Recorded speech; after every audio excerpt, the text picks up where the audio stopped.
Hello all வணக்கம். India versus Bangladesh எங்கன்னா ஆன்டிகோல. பீடாக் welcome to the show. மழை பெஞ்சு ஆஸ்திரேலியா ஜெயிக்க வேண்டிய மேட்ச் ஆஸ்திரேலியா தான் ஜெயிச்சாங்க. இந்த பக்கம் கன்வின்சிங்கா ஆப்கானிஸ்தான் ஜெயிச்சாங்க இந்தியா. இந்த மேட்சை பத்தி உங்க இனிஷியல் தாட்ஸ் என்ன? ஆஸ்திரேலியா கன்வின்சிங்கா ஜெயிச்சிருப்பாங்க. வார்னர் ஒரு சம்பவம் பண்ணிருப்பாரு. இங்கே நடந்தது ஆமா, குடலுறவுற சம்பவம் பண்ணிட்டாரு, தானே. நல்லா தான் விளையாண்டாரு. இங்கே நம்ம நடந்தது முன்னாடியே சொன்னோம், குடலுறவுற. பீடாக் வார்னர் சிறப்பா அடிப்பாரு அப்படின்னு சொன்னோம் இந்த டோர்னமெண்ட் முன்னாடியே. இல்ல, நீங்க சொன்னீங்க, என்ன சேர்க்காதீங்க. அது சொன்னது நீங்க. So credit should go to you. But India Afghanistan குடலுறவுற சம்பவம் இல்லையா? 92-8 அது சொல்ல மாட்டேன்றீங்களேப்பா. ஆமா ஆமா, டேஷ் ஒரு சம்பவம். அது சொன்னாலே சரியா வரமாட்டேங்குது, நமக்கு சென்டிமெண்ட் ஒர்க் அவுட் ஆக மாட்டேங்குது. துண்டு ஒரு தடவை தான் தவறும். எல்லாருக்கும் தவறும், அது ஒரு தடவை தான் தவறும். ஓகே. இப்ப இந்த நார்த் சவுண்ட் பாத்தீங்கன்னா it's one of the better pitchers in Caribbean and my opinion. அதாவது இப்ப இங்க மேட்சஸ்லாம் எப்படி நடந்திருக்கு பாருங்க. ஒமான் வர்சஸ் ஸ்காட்லாண்டு, ரெண்டும் அசோசியேட் நேஷன்ஸ். ஒமான் எல்லாத்துலயும் 30-40 அடிக்கிறாங்களா, அவனே 150 அடிச்சாங்க. ஸ்காட்லாந்து 13 ஓவர்ல சேஸ் பண்ணாங்க. Namibia 72 all out. ஆஸ்திரேலியா 5.4 ஓவர்ஸ்ல சேஸ் பண்ணாங்க. Oman 47 all out. இங்கிலாந்து 3.1 ஓவர்ஸ்ல சேஸ் பண்ணாங்க. அதுக்கப்புறம் 10 ஓவர் மேட்ச்ல இங்கிலாந்து 122, நமீபியாவும் 84 திருப்பி அடிச்சாங்க. போன மேட்ச் 194 அடிச்சாங்க சவுத் ஆப்பிரிக்கா. அதை ரொம்ப கஷ்டப்பட்டு ஜெயிச்சாங்க சவுத் ஆப்பிரிக்கா. யூஎஸ் 176 அடிச்சாங்க. ஸோ இங்க நீங்க 180 par score. This is one of the best pitches and this is the pitches I would rather say that 180 is a par score. அப்படிங்கும் போது இப்ப நீங்க என்ன பண்ணணும், இங்க பவர் பிளே ஸ்டார்ட் வரணும். இங்க பவர் பிளே ஸ்டார்ட் வரணும். 6 ஓவர் நீங்க 50 ரன் அடிக்கணும். இன்னொன்னு சொல்றேன், இந்த ரெண்டாவது பேஸை கேட்காதீங்க. ரெண்டாவது செட்டு 25ல இருந்து 28 பேஸ் தான். அப்போ 10 ஓவர்ல 78 ஃபார் 2. மூணாவது பேஸ்ல ஒரு 45 வந்துட்டீங்கன்னா 133 ஃபார் 3. கடைசி பேஸ்ல உங்களுக்கு ஒரு என்ன சொல்றது, ஒரு சாரி 123 ஃபார் 3. கடைசியில உங்களுக்கு ஒரு 50 ரன் 52 ரன் வந்ததுன்னா அந்த 178 to 185 அது என்னையா கணக்கு ரவுண்ட் பண்ணி சொல்லையாம்பாங்க. ஒரு இதுவா எக்ஸாக்டா சொல்றேன். 178 to 185 வந்ததுன்னா டெஃபினட்டா உங்களுக்கு this is going to be a match which is going to be in favor of the team batting first if they get to that 185. ஏன்னா உங்களுக்கு 194 அடிச்சாங்க இவங்க சவுத் ஆப்பிரிக்கா. ரொம்ப சுமாரா தான் bowling போட்டாங்க. US they punched above their weight. கடைசியில் they ended up with 176. 185 is going to be a mountain to climb. இப்ப இந்தியான்னு பாத்தீங்கன்னா அவங்க அந்த இதுல என்ன பொறுத்த வரைக்கும் 3 ஸ்பின்னர்ல யாரை டிராப் பண்ணுவீங்கன்னு கேட்காதீங்க, எனக்கு தெரியாது. ஆனா சிராஜ் ஆடணும். நீங்க யாரை வேணா டிராப் பண்ணுங்க, ஆனா அதை அவங்க பண்ண மாட்டாங்க. they will go with Rohit Sharma, Virat Kohli, Pant, SKY, Dube, Pandya, Jadeja, Axar, Harshdeep, Kuldeep and Bumrah. இப்படிதான் அவங்க போவாங்க. இப்ப நீங்க யாரை டிராப் பண்ணுவீங்க சிராஜுக்கு, அதெல்லாம் எனக்கு தெரியாது. 3 ஸ்பின்னர் இருக்காங்க. 3 ஸ்பின்னர்ல ஒரு ஸ்பின்னரை டிராப் பண்ணிட்டு சிராஜ் ஆடுறது தான் கரெக்டான இது. ஏன்னா இதை நான் ஏன் உங்களுக்கு சொல்றேன்னா, இப்ப போன match Harshdeep Singh power player 2 ஓவர்ல 22 run. Okay. Bumrah was forced to bowl 2 overs. Bumrah போன மேட்ச் அவர் எடுத்த 3 விக்கெட்லாம் ஃபேண்டசி கனெக்ட் பண்ணிக்கலாமே தவிர அந்த 3 விக்கெட் கடைசியில பாயிண்ட்லெஸ் விக்கெட்ஸ். இதை நம்ம சொன்னா என்ன சொல்லுவாங்க? இப்ப நான் அப்பயே சொன்னேன், இப்ப எல்லாரும் ஆன்டி இந்தியன்ஸா? ஏங்க ஃபுல் டாஸ் ஓவர் பிச் போட்டு ககிசோராபாதா விக்கெட் எடுத்தாரு. ககிசோராபாதா இஸ் எ லெஜெண்ட். எப்படி விக்கெட் எடுத்தாரு நீங்க பாக்கணும். இப்ப எல்லாரும் எப்படி யோசிப்பாங்க, 4 ஓவர்ல 18 run 3 wicket, man of the match performance. இது see on paper it is a man of the match performance. It deserves a man of the match performance. அதுல எந்த சந்தேகமும் கிடையாது. நீ பெரிய டீமுக்கெல்லாம் இந்த மாதிரி விக்கெட் விழுமா? அவர் எப்படி நச்சக்குன்னு வாங்கிட்டு போனோம். அந்த மாதிரி இப்ப நீங்க சொன்ன மாதிரி ஹர்ஷதீப் சிங் பாத்தீங்கன்னா 3 விக்கெட் எடுத்தாரு. நீங்க சொன்ன மாதிரி மேட்ச் முடிஞ்சு போயிடுச்சு. பும்ரா ஒட்டச்சிட்டாரு அந்த 2 ஓவர் பவர் பிளே போட்டு. அதுக்கப்புறம் பியர் ஃபார்மாலிட்டி தான். முன்னாடியே சொல்லிட்டோம், டாப் 3 ஆப்கானிஸ்தானை நீங்க கிராக் பண்ணீங்கன்னா 130க்கு மேல சல்லி ரன் வராதுன்னு யாரும் ஆட மாட்டாங்க. இந்த டாப் 3 அவங்க ஆனது. டாப் 3லயும் பாத்தீங்கன்னா ரமானுல்லா குர்பாஸும் இப்ராஹிம் சத்ரானி அடிச்சா மட்டும் பார்ட்னர்ஷிப் until 9 hours வாய்ப்பு கிடையாதுங்கும் போது அந்த கடைசி 3 விக்கெட்ஸ் நீங்க சொன்ன மாதிரி அப்சல்யூட்லி irrelevant. நான் ஒரே ஒரு கேள்வி கேட்கிறேன். ஹர்ஷதீப் 2 ஓவர்ல 22. நான் உங்களுக்கு ஒரே ஒரு கேள்வி கேட்கிறேன். பும்ரா 2 ஓவர்ல 13 ரன் கொடுக்கல. ஆஸ்திரேலியாவோட டிஃபெண்டிங் 180. நீங்க என்ன ஆகும்னு நினைக்கிறீங்க? நான் உங்களை கேட்கிறேன். பனால் டமால் அததான் நான் சொல்றேன். உங்களுக்கு வந்து கோ டு மேன்ன்றவர் பும்ரா. அவர் எப்ப வந்தாலும் பயப்படுவாங்க. அந்த மாதிரி ஒரு ஆள் இப்ப நீங்க சிராஜ் அப்ப மாதிரி ஒரு வச்சுக்கணும் ஆள். பின்னாடி, அதுதான் சொல்றேன். இப்ப நான் என்ன பண்ணுவேன்னா, சிராஜ் வந்து ஹர்ஷதீப்பையும் சிராஜை வச்சு ஓபன் பண்ணுவேன். ஹர்ஷதீப்போ சிராஜோ, பர்டிகுலர்லி சிராஜ் வந்து ஃபர்ஸ்ட் ஓவர் செகண்ட் ஓவர் நல்லா போட்டா 3 ஓவர் அவருக்கு கொடுத்துட்டு 2 ஓவர் ஹர்ஷதீப் கொடுத்துட்டு 1 ஓவர் பாண்டியா கொடுத்துட்டு ஒளிச்சு வச்சிருவேன் பும்ராவை. ஒருவேளை இந்த 6 ஓவர்லயே நீங்க ஒரு 43 for 2 எடுக்கிறீங்க, அப்புறம் பும்ராவை கொண்டு வந்தீங்கன்னா கதை என்ன ஆகும் நீங்க நினைக்கிறீங்க? அப்படிதான் பெரிய டீமோட நீங்க யோசிக்கணும். இவங்க ரொம்ப யோசிக்கிறாங்க. கரீபியன்ல 3 ஸ்பின்னர் தேவைப்படாது. அது கடிக்கும் போது யோசிப்பாங்க, ஐயோ இதை பண்ணிருக்கூடாதுன்னு. அதுக்கப்புறம் வந்துட்டு ஆனா உள்ளது அந்த கடி போச்சுன்னா செமிஃபைனல்ல விழுந்துடக்கூடாது. நம்ம சொல்றதை எனக்கு தெரிஞ்சதை நான் சொல்றேன். If I am proven wrong and India goes to win on the world cup, நம்மள விட யார் சார் சந்தோஷப்பட போறாங்க? இந்தியா ஜெயிக்கணுங்கிறதுக்காக தானே சொல்றோம். We are not here to criticize or show our knowledge. நமக்கு தெரிஞ்சதை நம்ம சொல்றோம். முதலே விராட் கோலி வந்து ஓப்பனிங் ஆடக்கூடாது அப்படின்னு நான் சொன்ன போது உலகமே சிரிச்சது. இப்ப என்ன சொல்றாங்க, பீடாக் நீங்க சொன்னது சரின்றாங்க. இப்ப மாத்த முடியாது. இப்ப கோலியே மாத்த முடியாது. பட்டு 3ல நல்லா ஆடுறாரு, ஸ்கை நம்பர் 4ல நல்லா ஆடுறாரு. இப்ப நீங்க கோலியை மாத்த முடியாது. கோலி ஃபார்முக்கு வரலாம், வருவாரு. எப்போ? 5 மேட்ச் முடிஞ்சு போச்சு. கோலி மாதிரி ஒரு ஆள்ல 741 ரன் ஐபிஎல் அடிச்சிட்டு வர்றாரு. பீப்புள் வில் சே பீடாக் அது டிஃபரெண்ட் விக்கெட். ஒத்துக்கிறேன், ஐபிஎல்ல எல்லாம் வந்து நேஷனல் ஹைவே ட்ராக் தான். பட் கோலின்ற ஒருத்தர் நேஷனல் ஹைவே ட்ராக்ல ரன் அடிச்சு அவர் லெஜெண்ட் ப்ரூவ் பண்ணிருக்காரு. செஞ்சுரியனோட எங்களோட அடிச்சாரியா ஒரு 100, கேப் டவுன்ல அடிச்சாரியா 100. என்ன பிளேயரியா அவரு? அந்த மாதிரி ஒரு பிளேயரை நீங்க சரியா யூஸ் பண்ணாம போயிட்டாங்க.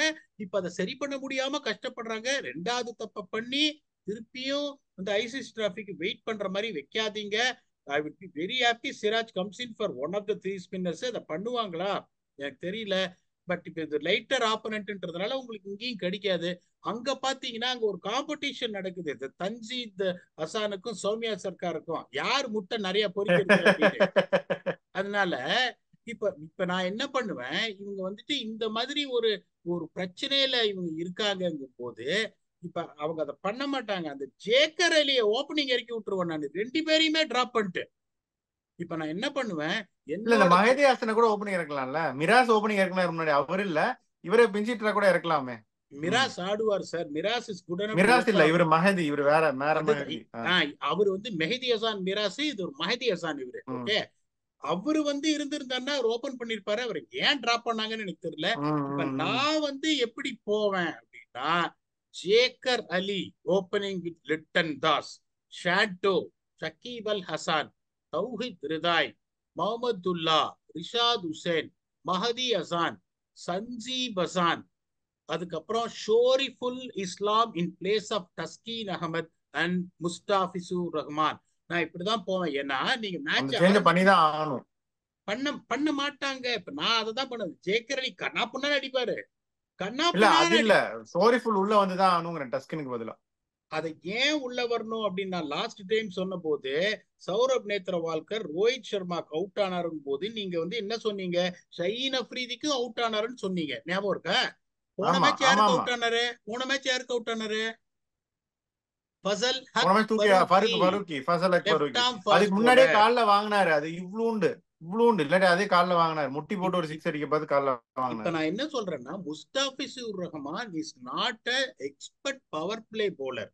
அவர் எங்க விக்கெட் எடுப்பாருன்னா, அவரும் வந்து மிடில் ஓவர்ஸ்லயும் டெத் ஓவர்ஸ் எக்ஸ்பர்ட்ங்கும் போது, ஷோரிஃபுல் இஸ்லாம் மாதிரி ஒரு லெஃப்ட் ஆர்ம் ஃபாஸ்ட் பவுலர் நீங்க வச்சிருந்தீங்கன்னா, அந்த தன்சீப் ஹசான் சூப்பர்பா போடுறாரு. See, let us be very honest with you. I was very surprised. தன்சீம் I'm very surprised with the way he has emerged himself as such a attacking bowler. சூப்பர்பா போடுறாரு போது, இன்னொரு பக்கம் நீங்க ஷோரிஃபுல் இஸ்லாமை வச்சு பிரஷர் பண்றது தான் பெட்டர்னு நான் நினைப்பேன். அவங்க பண்ணுவாங்களா நமக்கு தெரியாது.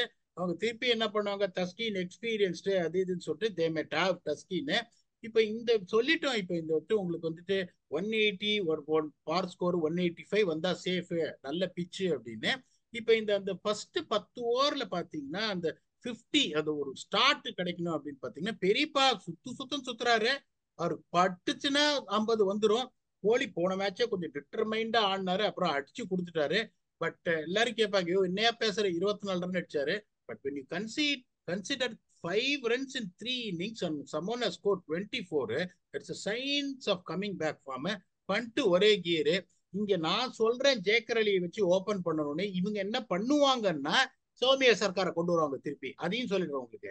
சௌமியா சர்க்காரை கொண்டு வருவாங்க. லிட்டன் தாஸ் பாத்தீங்கன்னா 20 ரன் மேல நான் அடிக்கவே மாட்டல அப்படின்ற அது ஒரு அன்னபால்ல தான் அடிப்பேன். அதான் சொல்றேன். அதுக்கப்புறம் பாத்தீங்கன்னா இந்த ஷாண்டோ இன் அண்ட் அவுட் அப்படிங்கும் போது டெஃபினட்டா அந்த எட்ஜ் இந்தியாவுக்கு இருக்கு. அதுக்கப்புறம் பாத்தீங்கன்னா சை அப்படியே இந்த சந்திரமுகியா மாறிட்டு இருக்காரு. தூபே போன மேட்ச் அடிக்கல, but is expected to come good. Pandya போன மேட்ச் நல்லா ஆனாரு. ஜடேஜா, அக்ஷர் அவங்க அப்படிதான் போவாங்க. அதுக்கப்புறம் இங்க பாத்தீங்கன்னா ஷக்கீப் அல் ஹசன் சூப்பர் பிளேயரு. பட் ஒரு 150 ஸ்ட்ரைக் ரேட்ல ஆட முடியுமா தெரியாது. But is consistent. ரிதாய் ஒரு பிரீசி பிளேயரு. மஹமதுல்லா ஒரு பிசி பிளேயரு. அவங்க சௌமியா சர்க்கார் ஆடுவாங்க அந்த பழைய காம்பினேஷன் இதுல சொல்றேன். அதுக்கப்புறம் Jaker Ali can also bat effectively. Rishad Hossain can bat. Tanzim Hasan can also bat. I'm telling you டப்பு டிப்புன்னு அவரால் அடிக்க முடியும். பட் ஸ்டில் பாத்தீங்கன்னா இவங்க எல்லாம் சின்ன சின்னதா கான்ட்ரிபியூட் பண்ணுவாங்க. மேட்ச் வின்னர்ஸ் கொஞ்சம் இருக்காங்கன்றதுனால அதுவும் அவங்களுக்கு இருக்கு. நல்ல பிச்சுன்றதுனால 2 bowler உங்களுக்கு 4 ஓவர்ல 24 கொடுக்கறது யாரு? அங்க நான் சொல்லணும்ன்ற அவசியமே கிடையாது. It's going to be Jasprit Bumrah. அதுல வந்து உங்களுக்கு you got no second thoughts வந்துட்டு. அதுக்கப்புறம் பாத்தீங்கன்னா இந்த 3 ஸ்பின்னர்ல ஒரு ஸ்பின்னரால அதை டெஃபினட்டா பண்ண முடியும்.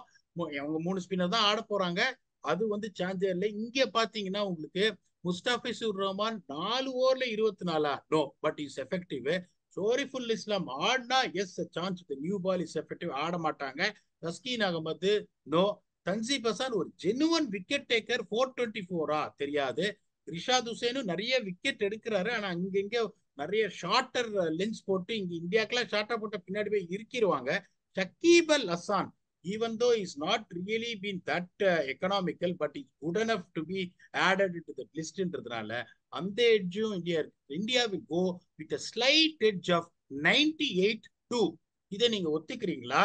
இல்லைன்னா இல்ல பங்களாதேஷ் வந்துட்டு 3 மேட்ச் ஜெயிச்சாங்க குரூப்ல, இந்த லாஸ்ட் மேட்ச் அடி வாங்கிட்டு வராங்க, நீங்க ஸ்லைட் எட்ஜ் கொடுத்துருக்கீங்க 98-2, நான் பங்களாதேஷ்னு சொல்றேன்றீங்களா? இல்ல நான்லாம் பங்களாதேஷ் கிடையாது. இந்தியா கம்ஃபர்டபுளா கன்வின்சிங்கா ஜெயிச்சிருவாங்கன்னு தான் நானும் சொல்றேன் பீடா. ஸோ ஃபேண்டசி பிக்ஸ் என்னென்ன? ஸோ உங்களுக்கு வந்து இங்க கண்டிஷன் சொல்லிட்டேன். It's going to be good batting pitch அப்படின்றதுனால திருப்பி எனக்கு கோலியை விடுறதுக்கு மனசு இல்லை. அதுக்கப்புறம் சூரியகுமார் யாதவுக்கு கண்டிப்பா இங்க படும். பும்ரால டிஃபால்ட்டா வந்து ஃபேண்டசினாலே ஃபர்ஸ்ட் பட்டன் அங்க அமைக்கிருங்க. குல்தீப்பும் ஆடத்தான் போறாரு. இவங்க கண்டபடி குறுக்கு போடுவாங்க. குல்தீப்பும் விக்கெட் விடும். ஷக்கீப் அல் ஹசான் டபுள் டியூட்டி எடுத்துருங்க. Mustafizur Rahman India particularly bats first இந்த டெத் ஓவர்ஸ்ல நிறைய விக்கெட்ஸ் விழறதுக்கு சான்ஸ் இருக்குன்றதுனால என்னோட பிக்ஸ் பாத்தீங்கன்னா சூரியகுமார் யாதவ், விராட் கோலி, ஜஸ்பிரீத் பும்ரா, குல்தீப் யாதவ், ஷக்கீப் அல் ஹசான் அண்ட் முஸ்டாபிசுர் ரஹ்மான். ஸோ நீங்க வந்துட்டு தன்சீப் ஹசானோட ஆரம்பிச்சிருங்க இந்த ஃபாஸ்ட் போர்டு. அதேதான், தன்சீம் ஹசான் ஷக்கீபோட ஆரம்பிச்சிருவோம். ஷோரிஃபுல் ஆடினா கண்டிப்பா ஷோரிஃபுல் எடுப்பேன். ஷக்கீப் நீங்க சொல்லிட்டீங்க. ஷண்டோவும் நல்ல ஃபார்ம்ல தான் இருக்கார். போன மேட்ச் நல்லா தான் ஆடினாரு. ஸோ ஷண்டோவும் நான் கண்டிப்பா எடுப்பேன். ஓப்பனர் எடுத்து ஒரு பிரயோஜனம் இல்லை. முஸ்தபிசூர் நீங்க எடுத்துட்டீங்கன்னு நினைக்கிறேன் பீடா. நான் எடுத்துட்டேன் சார், சாரி. எடுத்துட்டீங்க, ஓகே. விராட் கோலி நான் எடுக்கிறேன். அட்லீஸ்ட் ஒரு ரன்ன பால் 30 அடிச்சிருவாரு. அவரையும் எடுத்துட்டேன் சார், தப்பா நினைக்காதீங்க. அவரையும் எடுத்துட்டீங்க, சரி. அப்ப ரோஹித் சர்மா இந்த வாட்டி அடிக்கிறாரு அப்படின்னு நான் சொல்றேன். பாப்பா என்ன ஆகுதுன்னு. குல்தீப் யாதவ், ஹர்திக் நீங்க எடுத்துட்டீங்களா? ஹர்திக் நான் எடுக்கல. அப்ப ஹர்திக் நீங்க சொல்ற டபுள் டியூட்டி. குல்தீப் யாதவி நான் எடுத்துட்டேன். அதான் அப்ப ஹர்திக், ரோஹித், தன்சிம், ஷாண்டோ, கடைசி பிக் வந்து ஹர்ஷதீப் சிங். எப்படியா இருந்தாலும் விக்கெட் எடுத்துடுறது இந்த சிங். ஸோ இதுதான் என்னுடைய 5 ஃபேண்டசி பிக்ஸ். இதை பத்தி நம்ம பேசிட்டோம். பிளேயிங் 11 ஸ்ட்ராட்டஜி எல்லாமே பேசியாச்சு. உங்க ஃபைனல் தாட்ஸ் என்ன?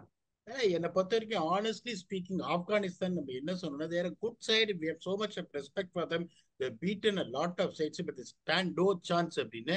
Similar thing applies here also in case of India versus Bangladesh.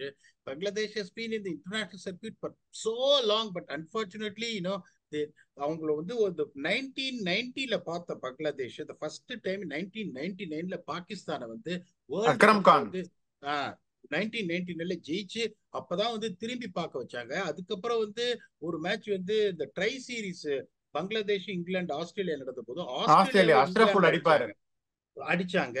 அந்த இவரு அந்த குட்டையா இருப்பாரு அஷ்ராஃபுல், நீங்க சொன்ன மாதிரி. சோ அவரு முகமது அஷ்ரஃபுல் அவர் அடிச்சாரு. அடிப்பாரு. அதுக்கப்புறம் அப்படியே எமர்ஜ் ஆகி வந்தாங்க. அந்த வந்துட்டு அந்த ஸ்டாக்னட் ஆகி ஒரு 8 வருஷமா இங்கேயே நிக்கிறாங்களே ஒழிய மேலேயே அவங்க போல. ஏன்னா நீங்க சொன்னதுதான், அந்த சோமியா சர்க்கார் வந்து 7343 கம்பேக் அவருக்கு இது வரைக்கும். இப்ப அப்படியே கொடுத்துட்டாரு. அரைச்சமாவே அரைச்சிட்டு இருக்காங்க. அந்த புது டேலண்ட்ஸும் வரமாட்டேங்குது. சப்கான்டினென்ட்ல அவங்களுக்கு வந்து ஸ்பின்னர்ஸ் எடுத்துன்னு வர முடியலன்னா பாகிஸ்தானோட நிலைமை ஏன் மோசமா போச்சுன்னா ஸ்பின்னு போட ஆள் இல்ல. அந்த மாதிரி உங்க Rishad Hussain is showing promise, but it take time for him to grow and develop as a spinner, which is going to really create impacts and inroads. Shakib அல் ஹசன் ஒரு சேச்சுரேஷன் லெவலுக்கு வந்துட்டாரு. அவரை பார்த்து பயப்படுறதெல்லாம் போயிடுச்சு. It's not the same actually அப்படின்றதுனால that is the only problem. I feel that they don't have that legs to walk past Indiaன்றதுனால என்னோட இதுபடி நான் India அப்படின்னு சொல்லிட்டேன். நீங்களும் வந்து ஸ்டேட்டை இப்படி சிரிச்சு டிஸ்மிஸ் பண்ணிட்டு இந்தியான்னு சொல்லியிருக்கீங்க. போன தடவை இதே தான் நடந்தது, India Afghanistan. So we expect India to beat Bangladesh and just get into semifinals. முன்னாடியே நம்ம சொன்னோம் இந்தியா செமிஃபைனல்ஸ் வந்துருவாங்க, அதுக்கு மேல அப்படின்னு நீங்க கேட்டீங்க, தெரியாது அப்படின்னு. ஆனா அந்த ஆஸ்திரேலியா மேட்ச் முடிச்ச உடனே இந்தியா எங்க இருக்கிறாங்க அங்க தெரிஞ்சிடும் உங்களுக்கு வந்துட்டு how they are getting their goods on அப்படின்றதுனால. அப்ப சொல்றோம் என்ன நடக்க போகுது, இன்னும் 2 மேட்ச் தாங்குவாங்களா இல்லையான்னு.